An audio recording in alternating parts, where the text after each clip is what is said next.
Former President Trump is ramping up his attacks on Ron DeSantis. On his way back from a speech in Iowa yesterday, Trump claimed that if it wasn't for him, the Florida governor would probably be working at, quote, a law firm or maybe a Pizza Hut.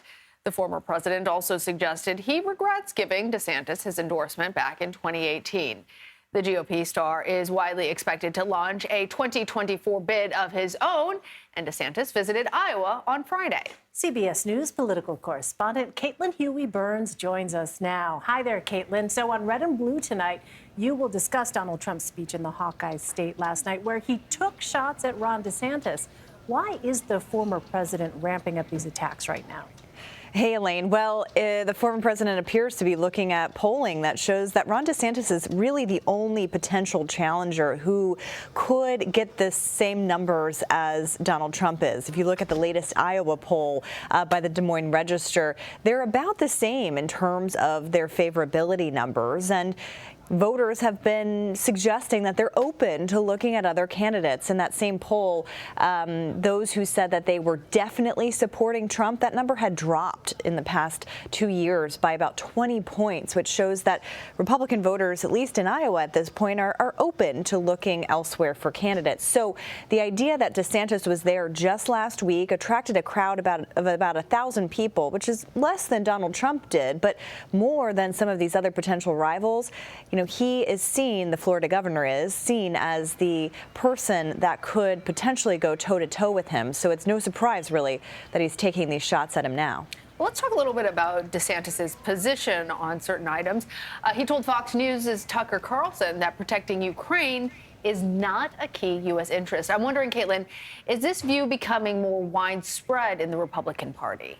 Yeah, Lana, this was a news-making comment that DeSantis made because he called Russia's invasion of Ukraine, a sovereign country, a territorial dispute. And now what's interesting here is you're starting to see these fault lines within the Republican Party. You have leaders on Capitol Hill, Mitch McConnell, and others who are very adamant about supporting Ukraine and think that this is an important foreign policy point, not only for the Republican Party, but for the country at large.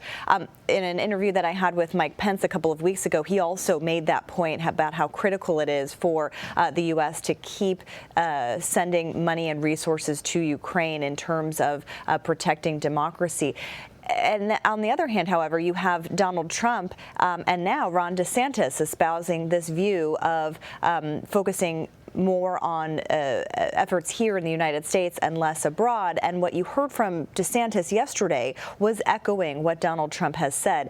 But when you look at the 2024 field or the potential field, that's where you're starting to see this divide. You have Trump and DeSantis with that view, but you have, Mike Pence, Nikki Haley, who's the only other declared candidate, also talking about the need to support Ukraine. So this will be an interesting foreign policy point to keep an eye on, and we're already seeing some pushback from Republicans on Capitol Hill to DeSantis' comments. Well, speaking of Mike Pence, Trump responded to criticism from former Vice President Pence about the Capitol riot, telling CBS News, quote, "You can blame him for January 6th.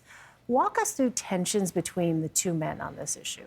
Yeah, no love lost between these two, which is, still just so striking. I know we're kind of used to it by now, but the idea that the former president and his former vice president are in this situation is extremely noteworthy. And also the idea that the former vice president is undeterred by Donald Trump being in the race and is also considering it himself. Of course, what Donald Trump was saying is just totally untrue.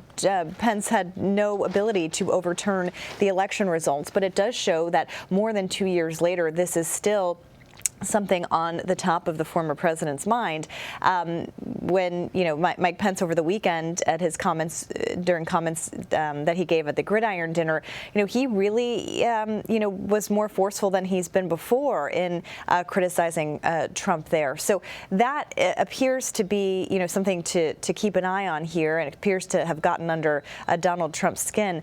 But Republicans that you talk to want to be moving on from that election, and that's something something also to watch in places like Iowa, where you have Republican leaders there saying, look, it could be potentially an open field. But also important to note that Donald Trump's entrance there yesterday, or his appearance there yesterday, does show that he still is the most powerful Republican right now, attracting huge crowds and attention. And so we'll see whether these others are able to chip into that a little bit. Right. Campaign is already heating up. Caitlin Huey-Burns. Caitlin, thank you.